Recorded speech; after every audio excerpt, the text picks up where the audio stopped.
Well, good morning, everybody, and thanks for having me at your summit today. And can I say at the outset, just a congratulations to Ian Martin for taking on the leadership of the Australian Technology Network of Universities, and in the same breath say a very big thank you and well done to Attila Brunj as well for his leadership in terms of over the last little while as well. I'm a big fan of the Australian Technology Network of Universities, not just because 2 of the 5 are in my home city of Melbourne, or my home state of Victoria at least, but equally because I think you're amongst the most innovative of all of the universities in terms of what you do, and particularly your engagement with industry, which is so important and largely what I want to speak about today.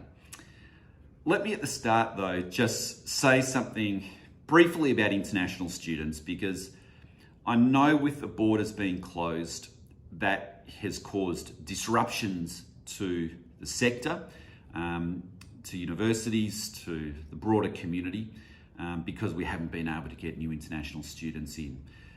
I can't provide any firm guarantees as to when we're going to have large numbers back.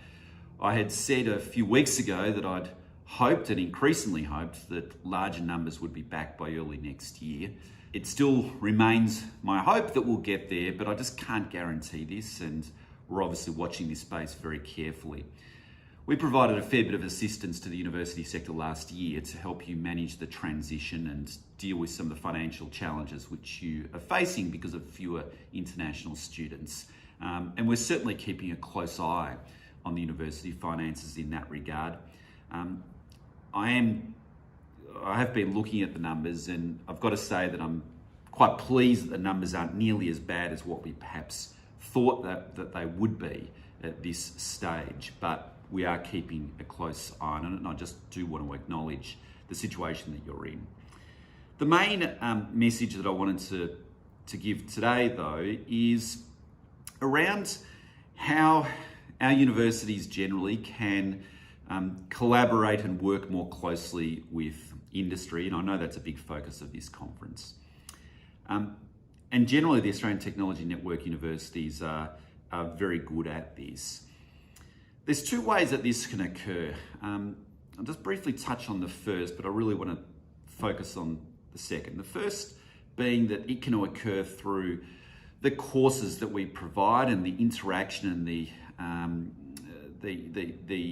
collaboration that you have with industry in terms of the design of the courses, the placements which you have, and the ongoing learning, so that when a person graduates from your universities, they are fully skilled up to be able to get jobs at the other end. I've certainly been influenced by my discussions with people like Attila and Ian and others who have been thinking deeply about this, and I plan on doing some more policy work in this space and working closely with you as to how we will do that. The main goal though of mine, my number 1 priority, and certainly one of the priorities for the government as a whole, is how we can get better research commercialisation.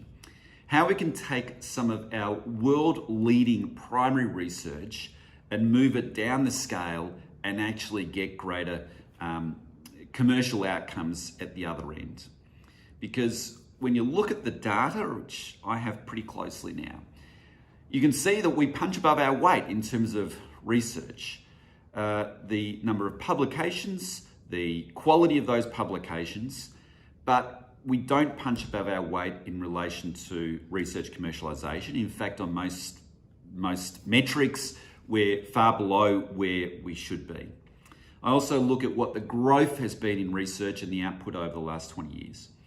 20 years ago, universities collectively produced 23,000 publications from about just under $3 billion of research funding. Today, we spend about $12.5 billion on research funding and produce 100,000 publications per annum. My question though is, have we got the commensurate impact on our society from that massive increase in publications and research investment that we've had? Now, I think that we already have, as I said, incredible primary research which we've done. We've got remarkably good practices, examples across the sector of where great research commercialisation has occurred, but in aggregate, we can do more, and we want to do more, and we want to do as well as some of the leading countries do.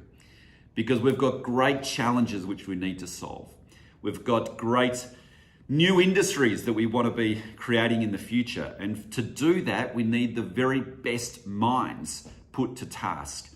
And many of the greatest minds in our country reside in our public universities. And it's not just the commercialisation for the sake of commercialisation, but of course, when you do that, you get products out to market and you make a massive difference on people's lives. I often think about the example of Cochlear, one of our most celebrated examples of research commercialisation. That research would not nearly have had the same impact on society, on the world, had it not been commercialised, such that now, from memory, I think it's something like 500 million people have benefited from that research technology and assisting with people's hearing.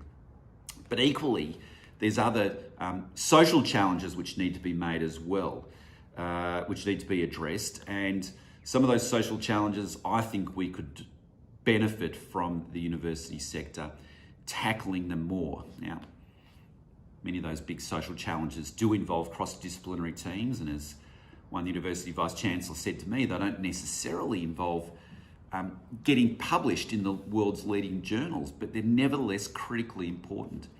So it's something else that we need to be thinking about, and I want to work on with you over the next 6 to 12 months. But when it comes down to it, this is certainly my number one agenda, is how we can get greater research commercialisation, how we can overcome the valley of death from the primary research to the full application. And we've got a team which is working on that at the moment. We're listening very closely to what your submissions are to our task force, and we want to make a big difference in this space and really shift the dial. So thank you for listening to me today. Thank you for all the work which you do in teaching students, in your engagement already with industry. Thank you for the research which you do, and to the university leaders there, thank you for your leadership. We've got a big task ahead of us, and I'm looking forward to working closely with you as we go about fulfilling it.